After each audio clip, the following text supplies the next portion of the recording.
Okay guys, breaking news. The only reason, and I mean the only reason, it's not the springs, it's not the shocks, it's not having it torqued up, it's not the anti-roll bar, it's nothing. The only reason this suspension was not settling is that... Oh, am I glad to get to the bottom of that? That was a real long road trying to pick through that. Okay, so it's not above 1 psi, so I'm going to get back in it now and rev it to 2,500 RPM. That's not too bad. I was expecting a lot worse. There we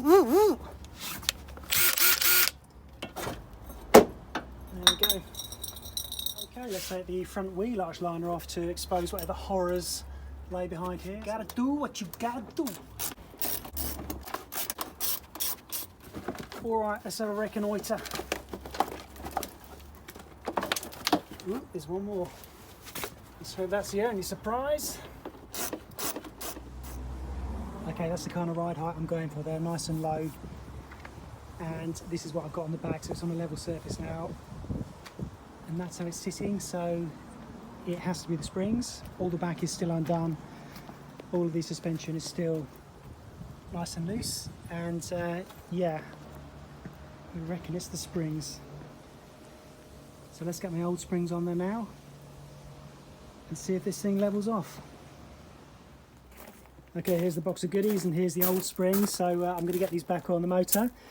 Look at the state of that, that just looks horrific. I'm so tempted to wire brush that off and give that a spray of paint. Really, what should I do? Maybe, yeah, maybe I should. But I mean, these, I don't know. I mean, I would imagine after 20 years that has sort of changed, you know, because that's been in there 20 years with the weight of the car on it. That's probably not good to use, but I mean, it might be a while before I get the other springs and I might have to present it for an MOT with these springs in. So maybe I'll spray them. I'm going to put them on the car first and see if they actually make it sit down, and then if they do, I'll take them back out and give them a quick spray of paint before I get the other ones. Just jack it up, put it on axle stands, and we're going to take out the bottom bolt. Have you seen my hammer, Marlene? There it is. And then we just tap this one out gently, gently.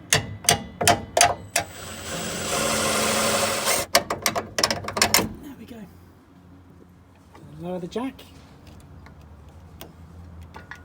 And there is Monsieur Spring. Take the top off. To me, they look bloody identical, apart from one is very old and one is very new, but it seems to be this one does compress a bit more easily, but then it is 20 years old. This one is absolutely rigid. So really, I don't know. I mean, there is suggestion that was for the estate, or that is for something else. I mean, the box said ST170, but we're going to put these old ones back in now and see what happens. Alright, that's the first one back in, and then just do the same on the other side. Okay, let's drop it to the ground and see what's what. It is still high, but we're going to move that now and see if that settles as I was trying to get it settled last time with the old springs in. There we go, old springs back on. It's been moved up and down the drive, turned around, and I would say that it's still sitting slightly too high. You see we've still got the gap there, but what I'm going to do is try the procedure that I did last time with the old springs and try and settle it down by putting weight in and yeah, just leaving it to see if it settles. I'm guessing probably this is sort of caused by the shocks maybe being new, because the shocks are now working, and for all the time I had the car the old ones weren't working, they were completely blown, so that may well be why it's sitting slightly higher. And yeah, I'm just going to actually let it settle now, and then probably what I'm going to do is go for a set of lowering springs, and I have to try and find some that are sort of decent quality there, so that would be my next way of trying to sort this out. Okay, I've been fiddling around with this off camera and made a bit of progress, I think. So what I've done, I've loosened off the shock absorber and I have undone this arm here, and the second I did that, the suspension dropped down to the height it should be, so I think maybe it's the way it all sits. This arm needs to be sort of done up last once the suspension is leveled off. So you see now the bottom arm there is actually level, and that will give me almost the right ride height. So what I'm going to do is put my new spring back in, and then I'm going to get this suspension level, set it all up, and then I'll connect that top arm, and I reckon that is the cause of the odd ride heights. I don't know why it's done that, and there must be some sort of tension on the arm that you know, is there and is just stopping it from settling. So yeah, that's the plan. Okay guys, breaking news. The only reason, and I mean the only reason, it's not the springs, it's not the shocks, it's not having it torqued up, it's not the anti-roll bar, it's nothing. The only reason this suspension was not settling is that I have put this bar on the wrong way around. This end needs to be on that end, and what's happening is when I'm jacking the bloody thing up, the top of that is hitting the frame. That's why this bar has got a curve, and I thought the curve was on the right side. I did check the old videos, and it was just difficult to see. I couldn't even sort of tell in the book, but that is the only reason this suspension is not sitting down. So now I'm gonna take out the bar, turn it round, and this car is gonna sit standard as it's meant to sit. What a bloody performance, honestly. Yeah, can you see? Look, it's doing that on the frame right there. It's just the wrong way around. That's all it is. So it is as simple as this.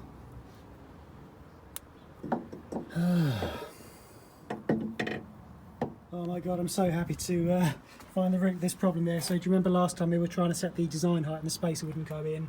So now the spacer fits in perfectly there. So the spring is exactly as it should be. All the suspension is exactly where it should be. Oh my god, there's no doubt now that it's not right there. So yeah, the arm is level, and I've simply raised that with the jack, and the car thinks now it's got load on it. That is exactly how it should sit, and basically I'm gonna torque everything up here on this side, get all the bolts torqued up to the right spec, then I'm going to move over and do the same on this side. But honestly, that is just one of those things, you know, it's just how it goes. Just yeah, assembly mistake, and you end up chasing around in circles like this. But I'm 100% happy now that all the parts are right, the springs are right, the shocks are right, and what we have there is a fully reconditioned standard suspension for this car. So yeah, I'm just going to get it dropped back down on the ground, and we'll marvel hopefully at the proper ride height. 115 Newton meters. That's it. 115 Newton meters on the other side. The notorious upper arm. 115 both bolts.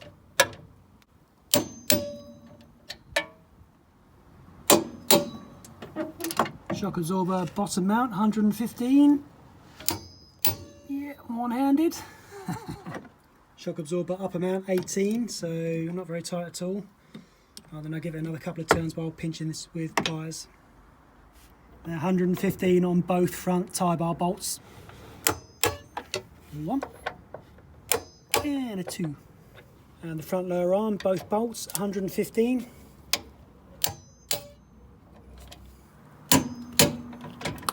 Good. Right, let's check our design height on this side one last time. So yeah, spring is nicely compressed. That just sits in there perfectly, so we know this is at the right height. And what I'll do now is lower this jack so the car is back down onto the axle stand, put the wheel back on, and then we're going to lower it, and yeah, we'll see what happens. There we go, much more settled, sits right now. God, am I glad to get to the bottom of that. That was a real long road trying to pick through that, and yeah, just one of those things, but got there now, so that will settle down. It is bouncing now in the back, and it's when I take it up and down the driveway, it's not rigid now, it's all moving, so yeah, good result.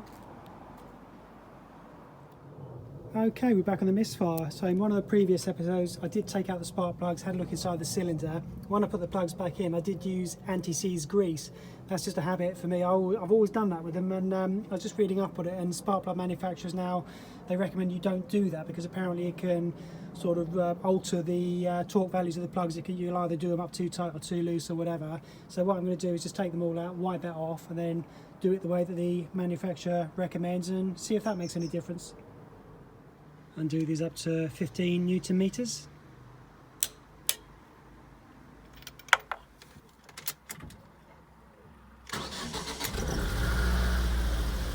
No, it's not the anti-seize. Thank God. In a way, I'm quite relieved. Yeah, I'll just show you as well, because we've driven it up and down the drive trying to settle that suspension, the traction control and the ABS light has gone out, so it's obviously recalibrated itself.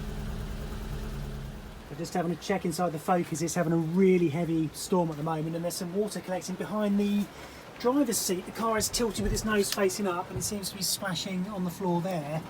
So it's not coming from the front and it's not coming from the usual place where the blower motor is. So yeah, I'll have to investigate that.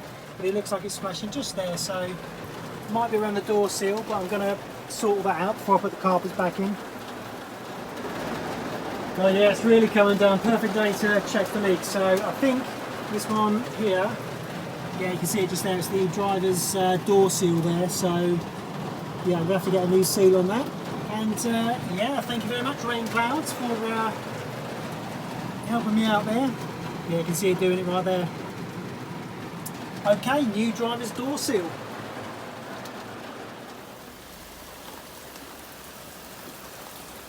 Yeah, this car's got some kind of winter pack as well, so we've got the heated mirrors, heated glass, apparently heated washer jets there, and it all needs a bit of work, so we are going to go through this and probably rewire it actually, because the wires comes down here and it is split and it's looking a bit tatty, and we're going to trace them along, maybe put new jets in and just check that's all working, because that's really nice in the winter. Not that I'll be out in the winter, but you know, if you've got an option, it's sort of nice to know it's working.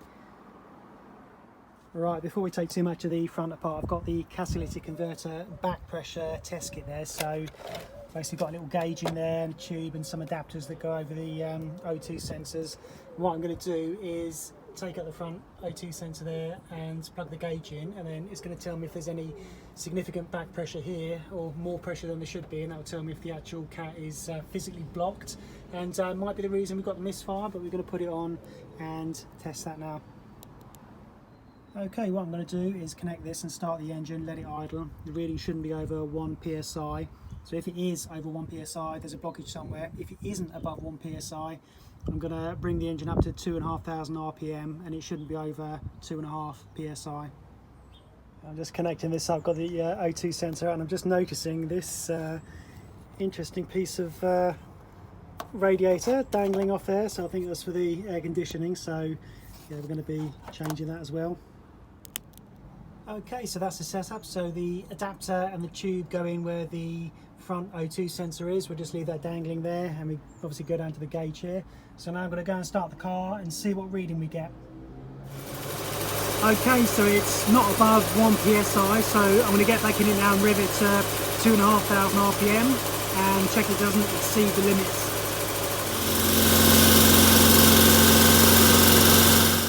So yeah, there we go, just watched that film back, and yeah, the cat doesn't seem to be blocked. It doesn't seem to have any sort of physical obstruction in it. Whether it's actually working and filtering out what it should according to what the O2 sensors need, I don't know, but I suppose at least I know that it's not sort of completely clogged up with something, and yeah, we can carry on our investigations. It's not a block cat. What the fuck is it? I don't know. I really don't know. One man on a mission to sort his misfire. It could be a very long mission though. I have no idea why this is doing this, but I know it's going to be something piss simple that I've overlooked, and no doubt as we work through the fronts we will discover what has caused this. Right, we will get around to dismantling the front, I promise, but for now I'm just going to have a quick look at the fuel injection. Going to take these out. Not massively familiar with injectors, however we are going to look, and I'm just going to see if there's anything that I can see that's obviously wrong with them. And what I'm thinking is possibly because the car was running, it was running fine, then I turned it off, then I disconnected the fuel tank, so the system would have been, I presume it would have been sort of depressurized, the tank was off, everything was out, and maybe the residue of what was in there has gummed up as it evaporated, because it was, you know, basically not run for 3 or 4 months. So it's a possibility. So I'm going to take them out and literally just have a look and see if I can see anything obvious. Okay, let's have a look at removing the fuel injection. Good times, always good fun. So here we go. We need to depressurize the fuel system. So we're going to pull out the fuse for the fuel pump, fuse 12, and then we're going to start the car, let it run till it conks out, and that will be our fuel system depressurized.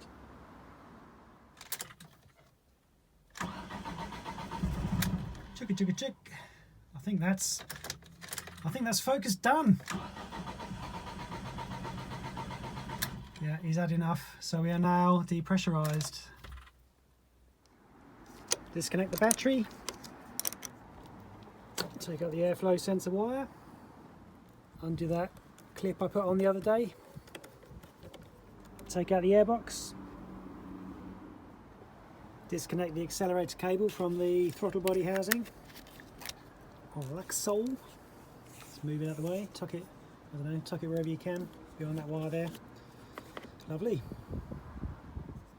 Push these 4 little clips in here, and then we can wiggle out the bus bar for the injectors. So push that in, you see it starts to come loose. Another one there, one there, and then that comes up. Disconnect the fuel pressure regulator vacuum hose. It's just this one down here. Just pull that loose. Just doing that, I did notice something we'll have to keep an eye on. A previous owner has wrapped it in electrical tape, but there is exposed copper down there. It isn't touching anything, it's not shorting out, so yeah, that's okay for the minute, but I will have to sort that out. I'm going to take off the variable timing connector so I can pull the whole loom back, that's stopping it from moving, so now that will bend out the way. And just tie all that rubbish up there with whatever you can find. Take out the 2 bolts. It looks like from the sort of chewed up nature of those, somebody's had those out before. Okay, and then just pull the bar out, and we've got the fuel injectors exposed there. I'm not a fuel injection expert at all. I know very little about injectors. However, all I'm doing, I'm just having a very quick look just to see if there is anything obviously blocks. I mean, I don't know, they might block inside for all I know, but what I can see there is 4 little holes. They don't seem to be blocked. I can't see any wax or anything on them. To be fair, I'm not sure exactly what I was expecting to see. I just thought worth a check. So what I'm going to do now is basically put them back in. You know, I can't see anything obvious. I don't know, there might be an injection expert watching who says, oh yeah, you do this, you do that, you know, this is what's wrong with them, but you know, as far as I know, I can't see anything. So they're going back in, and it gives me an opportunity to double check all the wiring, and also to sort out this bit here, which is that's been frayed. I have taken the tape off it. Some previous owner put tape around it, but I'm going to address that and make sure that's not causing any problems. So yeah, that was fun.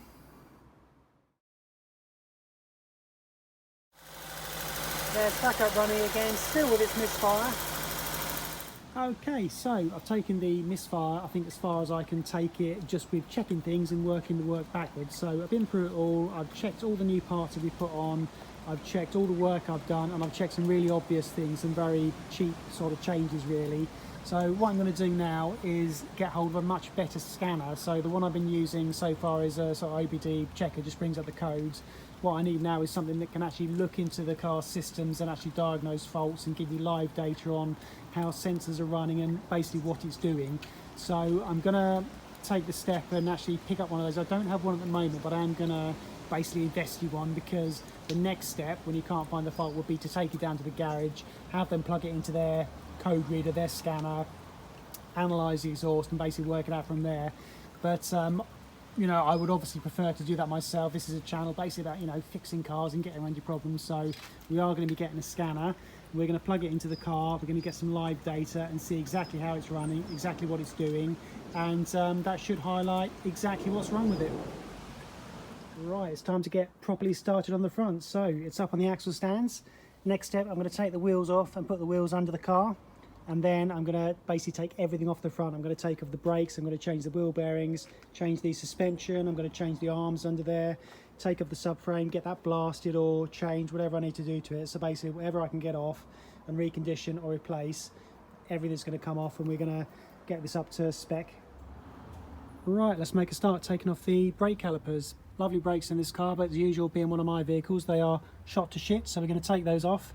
And then I'm probably going to use a rebuild kit on these. Put a rag down. Normally I just do the fuel hose over the top and then drain it to a milk bottle, but as we're taking the whole lot off, we need to get a bit spilt here, so just undo the brake pipe like that, and take out the 2 15mm bolts, one at the bottom and one at the top. This can be a bit tight, you sometimes need an extension bar on these, but these were okay. And the bottom one. And take the caliper and the disc off. Sort of come apart. There we go.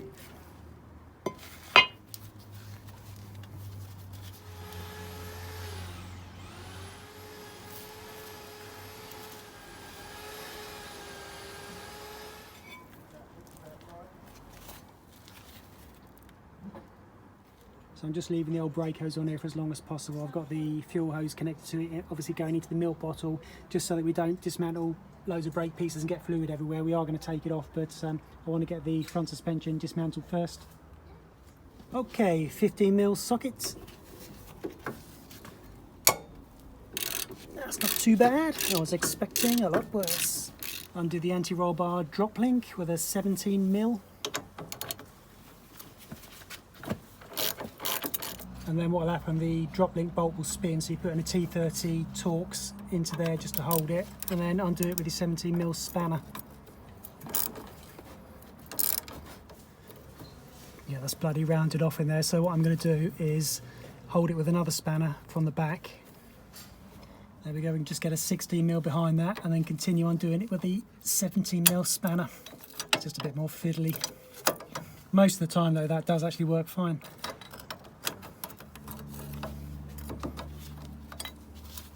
There we go. Be free. Undo the top ones with a 12mm.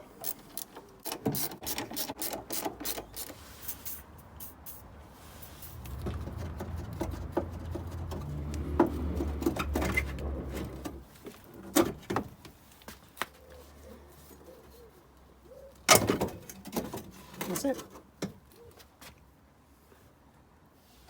I don't know, is that an original? What do you think? Do you think that's aftermarket? Or is that original to this car? I really don't know. Shock absorber ultra. Who knows?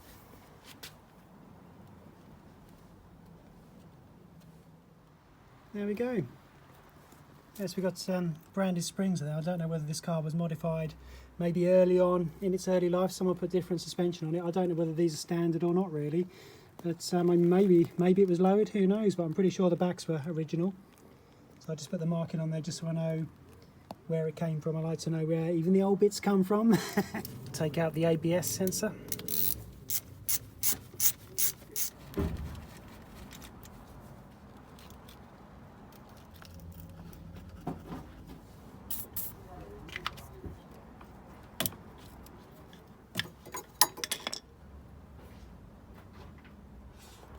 Okay people, I'm leading you astray here. I need to think of this as the complete job because obviously we are actually doing the full strip down.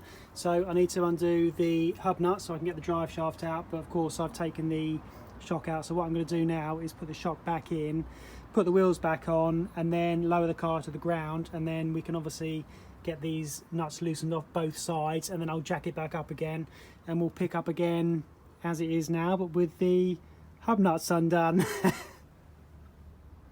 Right, both hub nuts are undone, they're nice and loose. I'm going to leave those just loosely attached for now. We're back on the axle stands, wheels are back off, and the suspension is undone again. So what I'm going to do now is drain the gearbox oil because I want to take these drive shafts out, and we are going to be changing the clutch and it needs to come out anyway, so I'm going to drain the gearbox oil. Okay, 8mm hex, and just undo the bottom drain plug. I'm going to put the bar on that because it's a bit tight there. Okay, there we go. So I'm expecting this to be fairly bad because you don't need to do these very often because they haven't got combustion deposits in them, but when I do the clutch I will be running a couple of oil changes through this just to make sure it's squeaky clean. Okay, so I mess up my driveway. Try to judge this by looking through the viewfinder. There we go. Ooh, that's it. It's actually not too bad. I think someone has changed this fairly recently. Give it a long shot there. There we go. And torque the drain plug up to 45 Newton meters. We haven't got the exact spec for the Get Right gearbox, but this won't be far out. And a bit of brake cleaner just to clean it off so we don't end up working in a mess. Right, so a quick look at the old gearbox oil. Yeah, that's fine, no sparkly bits. Undo the lower arm ball joint clamp with a T50 Torx.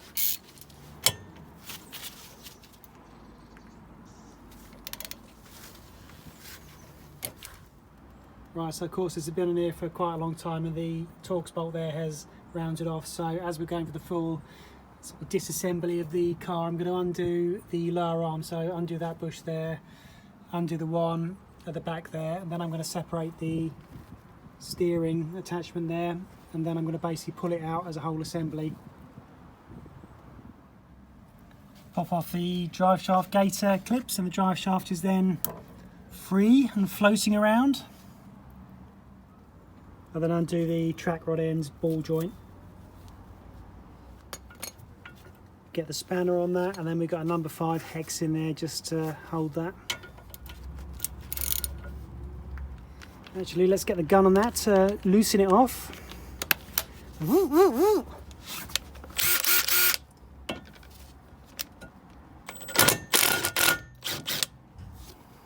Lovely.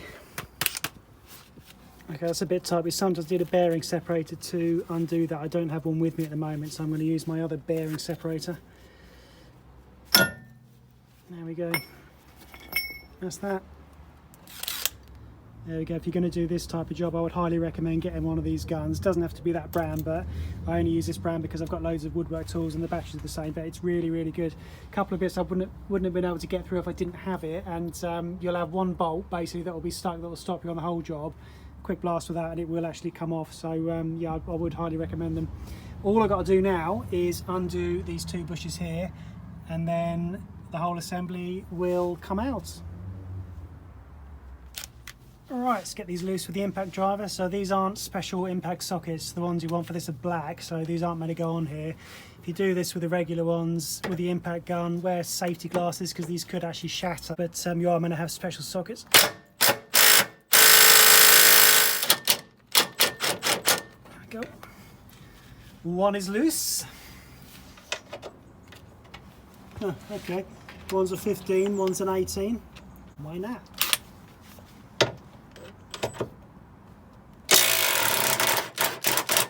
Okay, 19mm spanner. And just take the rest of that out. Avec le driver. There we go. Right, the nut at the back seems to be a 21, so I'm gonna socket over that to hold it still. And then we have our 18 bolts under here. Just get the ratchet the right way around. Okay. There we go, that's the arm loose. Alright, then just withdraw the whole assembly.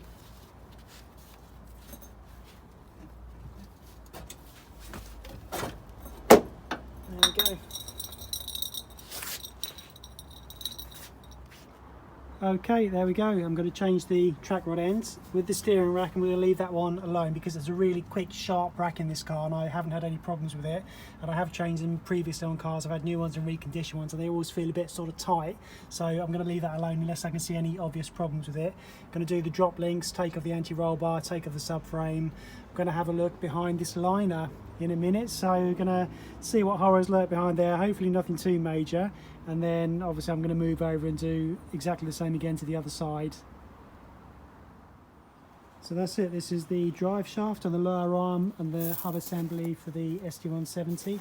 So obviously got the end of that in there. That doesn't look too bad. It's yeah, old, but we'll have to inspect that. We're going to change the lower arm.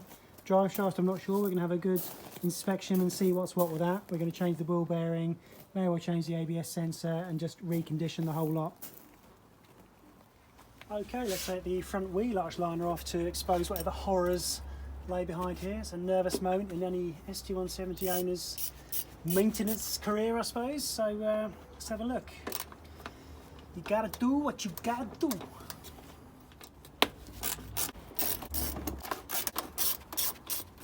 Alright, let's have a reconnoitre.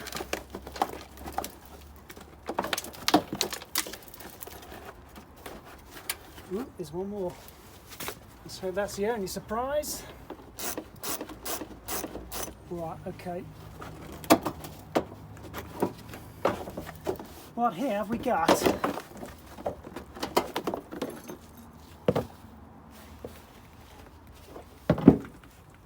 That's not too bad. Alright, let's go in for the close-up. Okay, that's not too bad at all. So, a lot of surface rust. What I'm looking for is this big bar here. Obviously the engine sits on that. It's designed to deform in certain ways if you have an accident or if you sort of collide with something heavily. So you can't really repair these. So that is, well, you can repair them, but it's a specialist job. So yeah, I'm happy that's nice and straight. A little bit of surface rust there. And then just around the top, that is probably okay. I'm going to scrape that off and we're going to do what we did to the back on that and just basically check everything. I think that is just surface stuff. I can polish that up and I can seal that as I did with the back. Looking up here, top of the strut mount, all seems okay. And looking behind here, I need to actually take this off and have a good look behind here. But at the moment, I would say that's looking all right. That's obviously the bottom of the wing there, where all the mud collects. And then we go through here, we've got the other side of that chassis rail there. That all looks to be in reasonable condition. So yeah, I'm happy with that. And this is, hopefully it should be the worst side because it's a side that's in the gutter, obviously being a UK car. Yeah, so happy with that result.